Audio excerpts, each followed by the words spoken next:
Привет, друг, с тобой Выглюк. Добро пожаловать во вторую часть рубрики «Разбор работ от подписчиков». У себя на канале я создал опросник, хотели бы вы увидеть продолжение данной рубрики, и большинство проголосовало за то, что да, хотели бы. Поэтому сегодня долгожданное видео, вторая часть, поехали.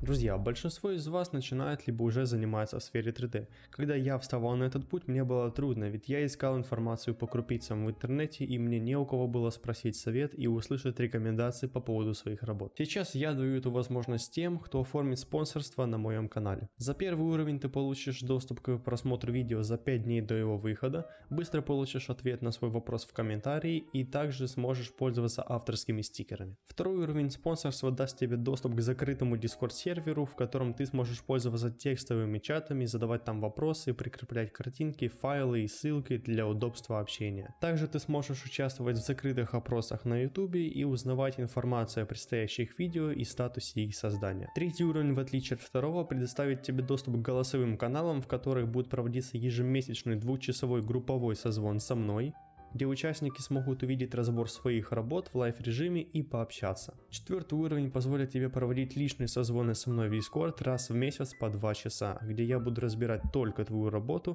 и общаться с тобой. Пятый уровень спонсорства будет отличаться от четвертого тем, что личный созвон будет проводиться не один, а 2 раза в месяц по 2 часа. Также спонсоры четвертого и пятого уровня помимо личных созвонов будут принимать участие и в групповых. Переходи по ссылке в описании и выбирай удобную для себя подписку. Итак, первая работа в очереди — это ножичек. Мне его прислали, лоу-поли и хай-поли. Давай открою лоу-поли, посмотрим на сеточку. Я сюда подгружу человека, чтобы посмотреть, как он вообще смотрится. Ну, в принципе нормальный. По размерам тут все подходит. Можно было, конечно, немножко увеличить, но там уже, сам понимаешь, разные ножики имеют разные скейлы, поэтому окей. По размерам все подходит, все отлично. Следующее, что здесь бросается в глаза, это, во-первых, то, что тут все в хардах. Такого быть не должно. Сейчас давай я уберу отсюда нормали, которые здесь были подгружены при импорте. И выкручу отсюда шарпы. Теперь можно где-то под 70 указать. Вот такой шейдинг должен быть на этой лоу-польке. Вот сюда можно было бы какой-то хард поставить по всей окружности. И, в принципе, вот с шейдингом и все мы порешали. Так, ну и теперь давай глянем на сетку.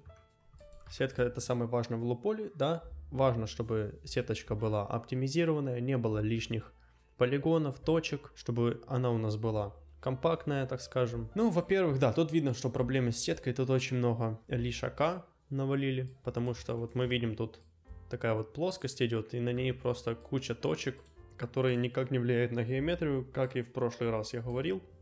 Такого быть не должно вообще, поэтому что можно сделать в таком случае? Ну, если у нас форма, да, тут она еще надо смотреть с разной стороны, например, сверху у нас ровная, вот тут вот сбоку можно увидеть небольшой перепад, тут остается больше геометрии, чем здесь, потому что тут уже плоскость идет.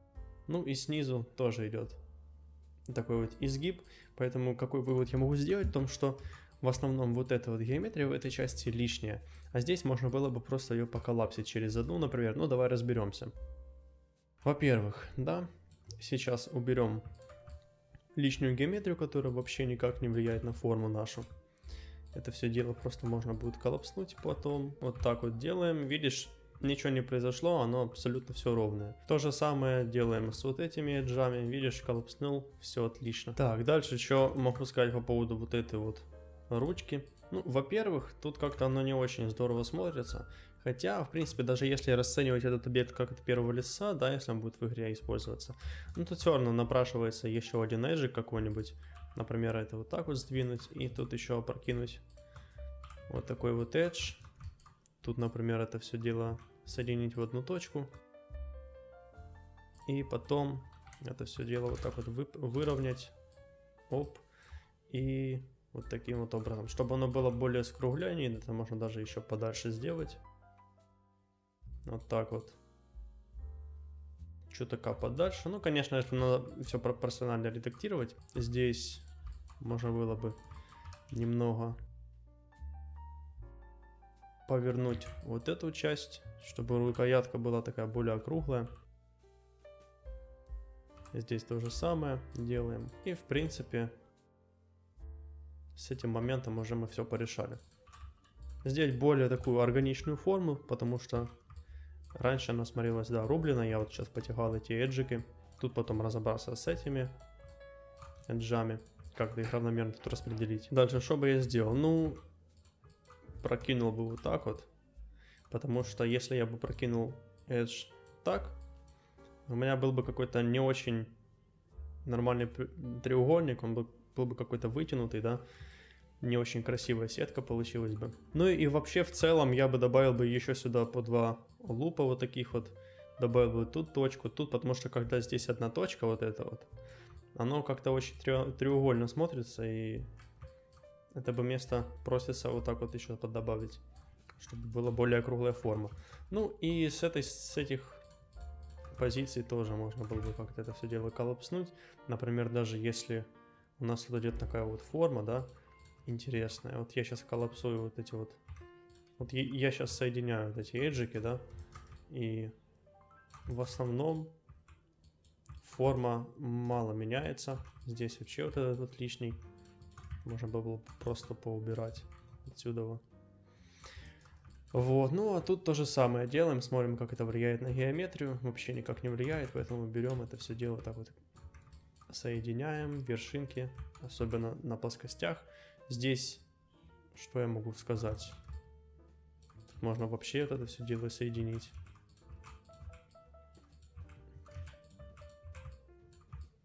Ну и опять же таки, если бы тут было бы больше. Вот сейчас покажу. Если бы тут картина была бы вот такая вот, например, да, было бы красивее, да.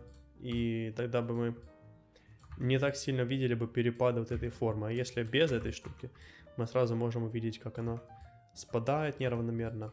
Вот. Поэтому добавить бы сюда еще пару эджиков, таких вот горизонтальных, и вообще все по красоте было бы. Так, ну с этой стороны тоже. Вот этот эджик лишний, вот этот тоже лишний. Ну, в общем, поубирать лишнюю геометрию, особенно здесь на лезвии, смотри, куча вот этих вот точек. Все вот так вот соединены между собой. И здесь у нас 712 трисов. Я бы сюда дал бы трисов 300, наверное бы. Но это прям вообще потолок. И второе замечание, это то, что здесь лучше не давать такую узкость. Очень оно приплющено. Вот в одну точку соединять на торцах нельзя. И это если бы у нас альфа была бы, тогда вообще без вопросов. А так как у нас трехмерный объект, вот так вот в одну точку это все делать не рекомендуется. Например, покажу вот такую бы толщину я бы дал, то даже побольше бы дал тут. Вот так вот. Объект, потому что не очень будет близко к камере, во-первых. И если мы посмотрим на него с расстояния, вот сравнить, да, вот эту часть и вот эту часть, смотрится приятнее вот это. А заднюю просто бы увеличить ее шире, чем само острие. Обращаем внимание на лишнюю геометрию, оптимизируем это все дело. Тут это можно все поколлапсить, посидеть, подумать над своей лополькой. И давай сейчас посмотрим на развертку, если такая имеется. Так, ну, здесь нет никакой развертки, поэтому я перехожу к хайполе. Ой-ой-ой, вот это да, интересное хайполе. Я простил делать не коллапшу, но я не знаю, на что человек рассчитывал. Гляну просто на фаски.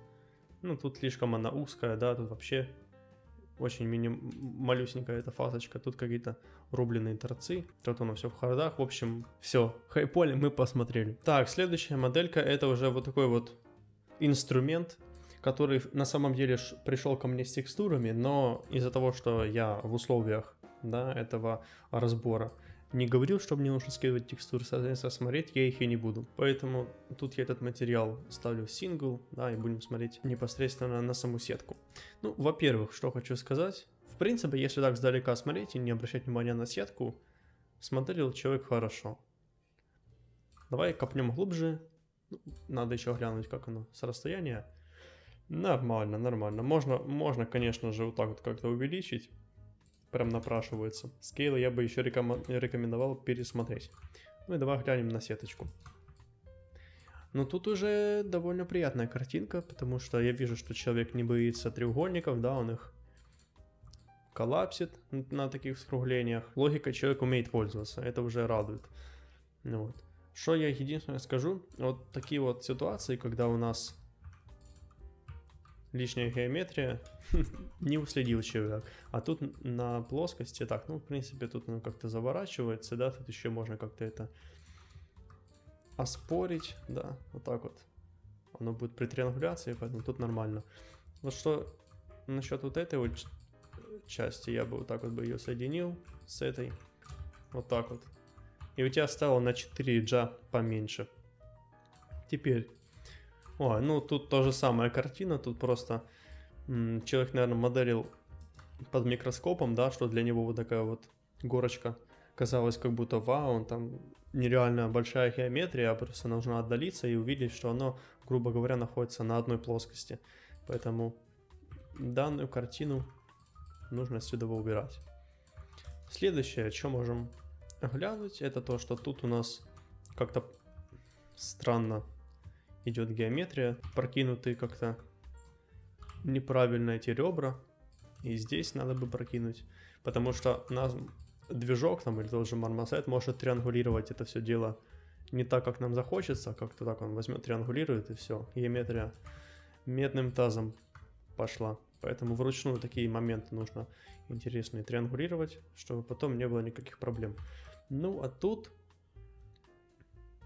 я бы рекомендовал бы внутри посокращать еще геометрию, потому что здесь, окей, типа ее тут и так мало, хотя я бы столько же оставил, как на внешнем, как на внешней окружности, так и на внутренней я бы оставил бы столько, а вот уже внутри поколлапсил бы как-то так, потому что здесь этого все равно даже видно не будет. Тут вот эта вот железяка будет торчать. Ну вот. А открытые пространства оставлять все равно нельзя. Вот, так вот бы коллапснул бы здесь все по максимуму. На этом бы можно было сказать, что все окей. Хотя тут, кстати, смотри, видишь, какая-то непонятная картина. Ну, во-первых, вот тут точка лишняя. Да, и здесь тоже. А во-вторых, я бы не сводил бы это все в один edge в этом месте. Я бы продолжил бы отсюда вот так вот раскидывать, для того, чтобы у меня не было вот такой вот ломаной кривой, и она смотрелась более кругло. Ну, может быть, тут, да, как-то бы свел одну сторону и равномерно бы это все по окружности растасовал. Теперь смотрим здесь, то же самое наблюдается, да, вот тут можно коллапснуть, тут это сюда у нас идет. Ну и само вот это можно сюда у кого-то свести. То же самое. Вот тут можно убрать это все лишнее. Вот тут можно это все поубирать. Просто смотрим под разными углами, да, видим, что у нас находятся две точки на одной плоскости. Вот у нас есть, какой бы тут пример еще показать, да. Ну, например, снизу глянуть. Такой экскурс небольшой. Проводим визуально линию. И если мы видим, что на ней находится несколько точек, можно сказать, что это все либо одна точка, либо вообще точек никаких нету, и оно все сводится где-то здесь, да, вместе с этими, либо где-то там, где у нас начинается вот такая вот цилиндрическая геометрия. Поэтому аккуратно это все должны делать мы, смотреть, убирать этот весь лишак. Так, давай глянем следующую деталь. Например, вот это колечко. Оно здесь, оно тут открыто. Я бы еще посмотрел тут фейсы. Вот тут можно заметить, что тут они просто удалены. Ну, так как оно тут находится, да, и никак не будет отсоединяться, так делать можно. Но, смотри, во-первых, не так. Видишь, как я сделал? Немножечко это все нужно подтянуть, потому что мы не должны жертвовать UV-шкой. Вот эта вот часть, которая тут остается, она будет занимать место на UV пространстве, поэтому его нам нужно максимально сократить, чтобы не было проблем потом с текселем. Вот, но это еще не все. Внутренняя часть, она не будет видна, поэтому тут можно это все жестко коллапснуть через одну. И если еще жестче можно вот так вот это все коллапснуть. Ну реально, а чё бы нет? Кто нам запрещает? Так, окей, с этим мы разобрались. Смотрим теперь тут. Если рассматривать эту модель как неподвижную, да, то что она не будет никак анимироваться, то в принципе вот эту геометрию, которая здесь идет, можно было бы вот так вот сделать, а тут фейсы эти просто поудалять. Тогда, ну а тут, понятное дело, это можно будет все потом обыграть. Вот так вот их поставить впритык и все. И мы освободились от вот этого количества полигонов. Можно было бы еще вот эти вот срезать отсюда. Так, смотрим, что тут дальше есть. Тут вот видно, что тоже, да, у нас лишняя геометрия. Да, и несмотря на то, что тут какой-то перепад есть, этот перепад вообще не считается. Либо он есть, либо его вообще нет. Поэтому я бы тут делал такую вот ровную все геометрию. То же самое с этой стороны. Тут бы это все коллапснул. Видишь, оно находится на плоскости. Оно тут не нужно вообще. То же самое. Вот этот луп вообще его тут не надо даже использовать. Ну вот, это все вот так вот делать, оп, удаляем это все, потом сводим заново. Вот так вот я очистил эту геометрию. Здесь такая же картина, личная геометрия. В целом, что могу сказать насчет вот этой вот работы, то что человек знает, что такое оптимизация, но не до конца. Все равно здесь есть много места, где нужно посводить точки и, в общем, посидеть еще дольше, там целый час уделить этому и поубирать лишак. Что насчет вот этих вот? Все равно оно хоть как... Оно тут хоть и поколлапшено, но оно неправильно коллапснуто, потому что таких болтиков я еще нигде не видел. Это неправильно делать. Сейчас покажу, как надо. Так, ну вот, нужно было сделать что-то такое. Тут, например, у нас будет 10 эджей, да? Нет, даже 12. И свести это все потом на гранях. Хоть оно тут будет и плоское, даже если у нас не плоское, добавить сюда еще одну точку и чутка ее вверх вытянуть. Но никак нельзя делать такую геометрию, либо же тут так вот ее посводить, чтобы не было вот такого вот рубленого. Вот еще одна причина, почему нужно вручную пробрасывать ребра. Так, давайте теперь посмотрим разверточку. В Ризме это все дело я открываю, смотрю, как оно здесь все устроено. В общем, первое, что я хочу сказать, это вот такие вот непонятные шеллы, вот такие дуги, вот такие вот вилки какие-то непонятные, потом буквы S, колечки, невыровненные прямоугольники, невыровненные другие части тоже. Да, ну вот тебе и фидбэк по поводу твоей развертки. Ну а если серьезно, хотя тут серьезнее уже и некуда, просто это дело нужно все вот так вот разворачивать через констрейнты. Это все нужно выпрямлять, потому что добавить швы и нажать кнопочку Unwrap это только полдела, ребята. Как бы я тут поступил? Я бы просто использовал вот такие вот автоматические выравниватели. Но на таких формах, как я уже показал, я бы использовал констрейнты. Вот здесь я даже не могу понять, зачем тут надо было делать этот шов. Если это можно все сделать одним шеллом, потому что тут нету у какого-то угла под 90. Оно все будет смотреться довольно хорошо. Да, и здесь тоже эти швы лишние. В общем, как можно меньше лишних швов и как можно больше ровных шеллов. Ну, я думаю, это стандартная вообще проблема всех новичков, да даже и не только новичков. Я думаю, есть люди, которые уже что-то умеют, но не знают таких особенностей. Насчет вот этих вот моментов я могу сказать то, что здесь неправильно разрезано. Нужно было бы пустить шов вот таким вот способом, чтобы у нас не было вот такой вот угловатости, чтобы шелл был у нас вот такой вот, без вот этого треугольника. Почему? Потому что, как я уже говорил, когда у нас будет запекаться это все дело, паддинг будет вот так вот соприкасаться между собой, и он будет все меньше и меньше сходиться.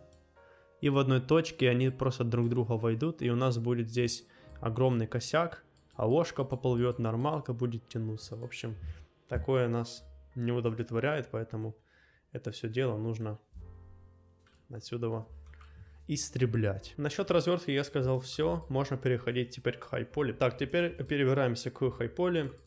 Слава богу, то, что она у нас не коллапшенная, и можно это все смело накинуть на это все сабдив.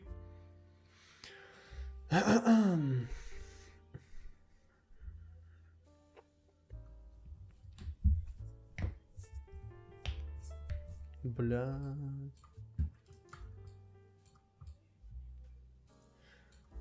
Так, ну, видимо, нельзя на это набрасывать сабдив, оно тут какое-то странное, все в треугольниках, все триангулировано. Ну, если так будем смотреть... Ой-ой-ой. А, я, кажется, понял. Это уже хайполи, которая пришла к нам из ZBrush после Decimate. Но тогда это уже все объясняет. Просто если смотреть на вот эту деталь без сабдива, оно тут будет очень плоско. Вот эти вот места. Да, если под углом смотреть еще как-то оно читается, да, по сечениям тут все нормально. Но если смотреть с фронта, да, тогда все уже, оно будет слишком квадратное. Даже несмотря на то, что это у нас якобы какая-то резьба, она должна быть такая вот жесткая. Все равно нужно давать сюда фаски, чтобы они нормально перепеклись. Ну и здесь, конечно, какая тут вообще сетка. Ну да, в общем, не очень оно круто. Да, это никуда не годится. Нужно же смотреть после Decimate, как оно у тебя сработало, а не просто скидывать это все сюда. Это можно смело удалять и перерабатывать заново. Ну, а вот эти детали, как я понял, уже под сабдив делаются, да? Вот смотри, чтобы я тут сделал бы, во-первых, это сделал бы шире фаску. Такая фаска не годится.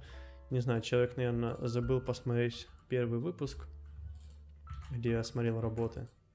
Эту фаску нужно было вот так вот увести. Тут вообще надо их поубирать. И теперь можно смело накидывать сабдив. Вот я уже поубирал отсюда ребра поддержки некоторые, оно стало помягче. Но надо смотреть где-то от такого ракурса, и оно тут должно вообще быть как мыло какое-то. А я вижу пока что очень жесткую фаску. Так, ну теперь смотрим отсюда. Если смотреть, как работает Subdivision, здесь тоже фасочка у нас очень жесткая. Это все нужно дело перерабатывать. А эта часть, как я понял, уже у нас после ZBrush.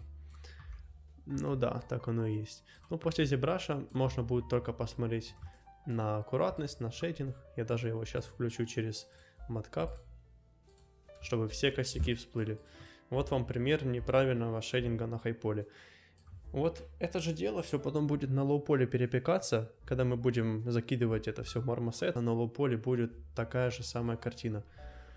Этим вы просто убили свою работу. Вот человек делал эту детальку как-то под булиан и вырезал это все дело, а потом бах, неправильно задесимейтил и считает, что работал зря. Так, теперь что насчет вот этих вот гаек? Так я и знал. Здесь все сведено в одну точку. Ну, ребята, так делать тоже нельзя. Сейчас я расскажу быстренько, как это все нужно делать. Создаем, значит, квадросферу. Subdiv Levels 2. Это мы дно удаляем. По Z-скейлем. И теперь можно смело накидывать сюда Subdivision. У нас получается квадратная сетка и красивый болтик. Так, ну и вот эта вот форма, опять же таки, она у нас под Subdiv. Очень жесткая фаска. Она очень маленькая. Так делать нельзя. Я даже не могу поправить, потому что тут у нас введено все в треугольник. В общем, неправильно. Да и то по толщине я бы тоже делал бы вот эту хайполи. Где-то вот такую по толщине с обеих сторон. Чтобы оно хоть как-то читалось. Если я отдаляюсь, оно вообще как будто ножик смотрится. Вот то же самое вот отсюда. В общем, очень маленькие фаски. Так, следующая работа у нас от Романа, который прислал мне 3 FBX. Один это лоу-полька, второй это хайполи без сабдива и третий это хайполи после скульпта. Ну, по традиции начинаем смотреть лоу-поли. Ну, довольно интересная форма, да, интересный такой концепт. Во-первых, нужно сравнить его, ох, ничего себе. Это, наверное, будет какой-то гигант, который будет держать это орудие в руках. Вот, так сказать, босс. Так, опа-на. Интересно. Наверное, человек включил не ту кнопочку, и у него геометрия триангулировалась, либо он просто надо мной поиздевался, когда скидывал на проверку, потому что он подписал, что она не триангулирована, а на самом деле вот как оно у нас получается. Ну ладно, я это могу легко брать отсюда, только не совсем это будет корректно, да, опять же таки. Так, ну первое, что хочу сказать, это то, что здесь у нас, опять же таки, лишняя геометрия, вот на вот этих вот всех местах, особенно на скруглениях. И здесь тоже лишняя геометрия. Вот тут то же самое. Либо ее нужно отсюда убирать, либо нужно подальше отводить, для того, чтобы форма читалась лучше. Потому что когда у нас находятся два эджа вместе, и есть какой-то небольшой перепад, ну, надо бы их пододвигать чутка подальше, для того, чтобы у нас было одинаковое расстояние на вот этих вот эджах всех, да, была равномерная сеточка. Ну, тут тоже можно было бы посводить, хотя, в принципе, если это модель от первого лица, то можно и не сводить. Теперь давай посмотрим, вот это, как я понял, ретоп, потому что он скульптил вот эту бошку, очень много лишней геометрии, потому что, вот, например, да, здесь, оно будет запекаться, все это дело, и нету смысла как-то детализировать места, которые никак не будут читаться с краев. Вот, например, вот это вот место, да, вот оно, этот фейс, он будет читаться, поэтому тут нужно бы детализировать, да. А вот это место, которое будет внутреннее, никак не будет видно сбоку, надо все максимально сводить, потому что оно будет все запекаться. И опять же таки стараемся делать более равномерную сетку по всем местам и избавляться от ненужной геометрии, как, например, тут. Вот вообще, какой я могу дать совет от себя насчет ретопологии? Получается, мы должны не переборщить и не залуполить нашу модельку, потому что если я посмотрю на нос, тут очень много детализации маленькой, да, которую можно было бы просто коллапснуть, и с такого расстояния этого бы просто никто не заметил. А здесь нормально это все триангулировать, потому что тут я могу приблизиться, увидеть вот такую ситуацию, которую нужно поколлапсить между собой, ведь она будет запекаться, и никто не заметит, что у тебя там мало геометрии, да, потому что, как я уже сказал, это будет все на внутренней части. А с другой стороны, нельзя залополить, потому что вот если я переключаюсь на более большую деталь, да, она тут слишком острая. Такого тут делать нельзя, потому что, как я понял, вот эта вся башка, она будет такая мягкая, да, а таких вот моментов нужно избегать на лополе. Как это решается? Просто либо добавлением больше сечений по этому месту, ну и тут, понятное дело, все урегулировать, либо, если ты не хочешь добавлять больше геометрии, все вот так вот максимально округлить, чтобы у тебя смотрелось это все не угловато. Потому что сейчас оно смотрится угловато, и здесь пониже немножко. Ну, в общем, избавиться от таких острых краев, как тут, например. В общем, очень много лишней геометрии здесь много лишаков. Теперь, что насчет ручки? Вот такие вот. Ух ты, интересно. Вот это, конечно, прикол. Тут вот эти вот лупы, считай, что ты их не добавлял, потому что отсюда вот даже не видно, что они на что-то влияют. Нужно отсюда было бы просто убрать эту точку, вот это все закрыть как-то по-нормальному. И потом вот это вот все дело можно было бы увеличить. Вот так, например.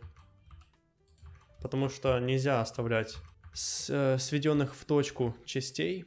Ну, например, здесь это как-то обыгрывается, но оно все равно очень острое. Я бы добавил бы сюда еще вот так вот. Вот так вот бы я сделал. Потому что уж очень оно острое все. Но вот что касательно вот этих вот частей, нельзя, чтобы они сводились в одну точку. Такой конус огромный у нас получается. Все дело нужно все править. Ну и тут тоже лишняя геометрия. Так, что еще могу сказать? То, что у нас, когда идет какая-то форма, вот у нас форма, да, большая идет. Основная окружность вот, а окружность, которая у нас идет переходная к более маленькой окружности, вот две основные, а вот окружность, которая является переходом. Вот на ней можно сокращать геометрию, хотя бы там через один. Но если через один будет очень лоупольно, то просто сократить, например, 2 эджа убрать, а потом это все дело округлить. Вот. Почему так надо делать? Потому что это будет слабо читаться. Видишь, я убираю, потом это все дело можно как-то посводить нормально и местами где-то подергать. Но у нас уже будет тут геометрии меньше. Идем от большего к меньшему. Что насчет вот этих мест? Тут тоже опять очень много лишней геометрии. Все нужно это все посводить. И я думаю, что на хайполе ручка является каким-то цельным объектом, а не составным. Потому что, ну, вряд ли она была бы из составных объектов. Но, например, она является цельным объектом. Тогда на лоу-поле нам нельзя соединять геометрию, другую геометрию. Вот. И тут очень оно глубоко всажено. Почему? Потому что при запекании, если у нас хайполе цельное, а лоу-поле состоит из нескольких составных объектов, у нас на месте стыка будет возникать артефакт, шов такой будет появляться, плохо запечется, поэтому на лоу-поле нужно это все дело сшивать.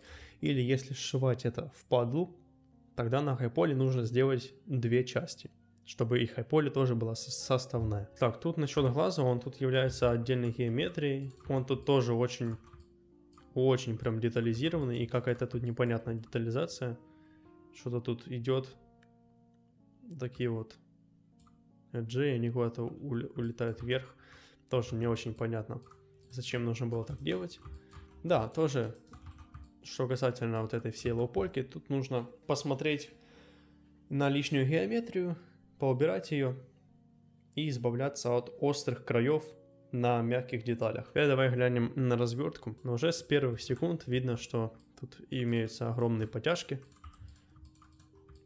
Хотя потяжками их и не назвать, потому что тут не очень ломаются вот эти вот квадраты. Но если я сейчас ее разверну, потяжек уже будет меньше. Я не знаю, как это работает. Вот я ничего не буду тут выравнивать. Просто нажимаю Unwrap.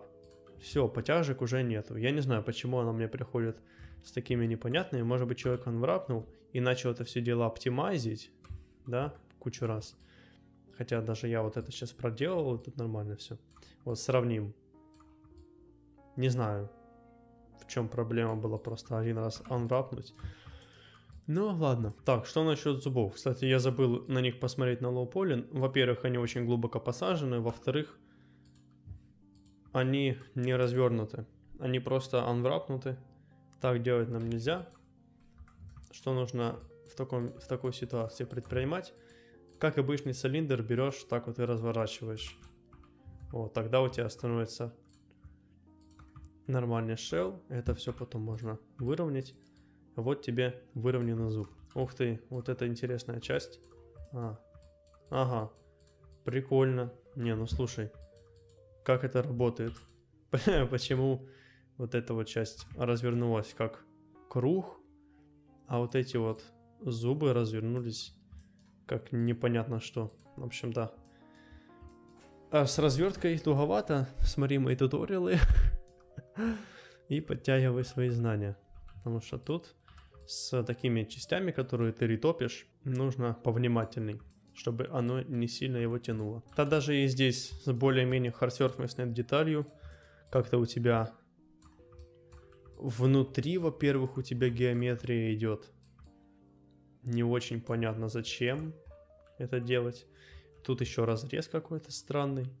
А тут у тебя... Ну да, ты выравнивал все констрейнтами. Еще на это можно как-то списать. Ну вот я попробую сейчас одну сторону выровнять, если у меня будет то же самое. Ну нет, у меня оно даже поприятнее смотрится. Нужно повыравнивать более аккуратно. И смотри, одну сторону ты выровнял, да, а вторую сторону ты оставил вот так вот, как оно и есть. Ну, в общем, никуда не годится такая развертка, да и тем более здесь у нас пустые места оставались. Как-то оно неравномерно распределено. Наверное, ты вручную это все упаковывал. Ну, да, зубы здесь больше, чем башка по текстилю. Явно. Ну да, зубы... Ой, ё-моё, зубы по 13 текстилю зубов. У башки текстиль 5. Не очень прикольная картинка, но я думаю, ты посмотришь это видео, да, и поймешь, что от тебя требуется, какие штуки нужно тебе поисправлять. Так, ну и теперь можно посмотреть хайполи. Так, мне пришла моделька, называется она Hypoly for Subdivision. Очень интересно, конечно, как тут эти треугольники мне, как после Decimate оно мне все подсабдивит. Но я готов подождать полминуты, чтобы посмотреть, как мне применится модификатор Subdivision. Так, ну, что могу сказать? Как я и ожидал, после Dynamesh никакой тут интересной картины не будет. Ну да ладно, вот эта вся часть, она явно была заточена под Subdiv. Я вижу, что тут вот эта вот палка была под Subdiv сделана.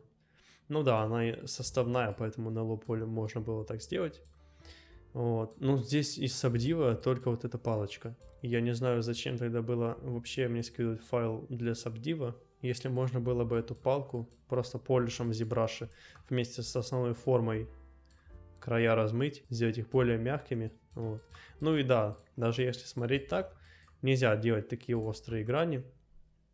Тут просто накинут bevel в 3 фаски, в 3 сечения, поэтому это никуда не годится. Ну а что насчет этого? Тут интересная, опять же таки, картина. Вот эта вот вся часть делалась просто из геометрии с накинутыми, и на нее просто накинули bevel. И типа это хайполи, считай, да? Но нифига это не хайполи. Я даже не буду сюда применять Subdivision, потому что ничего из этого нормального не получится. В общем, если ты применяешь ZBrush для таких вещей, то лучше делать все в ZBrush. Не надо совмещать как-то Subdiv, не знаю. Потому что тут из таких, что более-менее hardsurface, это вот эта палка, которую можно было явно закинуть в зебру и ее потом подгладить. И вот это вот лезвие огромное тоже можно было в зебре доработать. Сделать тут какие-то такие вмятины, да, какие-то царапины на нем. Вот. А ты просто накинул на него бевела. Так делать нельзя. Так, ну что-то я засиделся. 3 работы успел за это видео глянуть. Это, конечно, рекорд для меня, да. Вот, еще раз напомню, что тем людям, которые оформили спонсорство на моем канале, могут перейти в Discord, где я ежемесячно провожу групповые созвоны, а также личные. Подтачивайте свои знания, смотрите мои видео, подписывайтесь, ставьте лайки, а также обращайтесь ко мне за помощью в Дискорде. Всем спасибо за просмотр, с вами был Вагалюк, всем удачи и всем пока.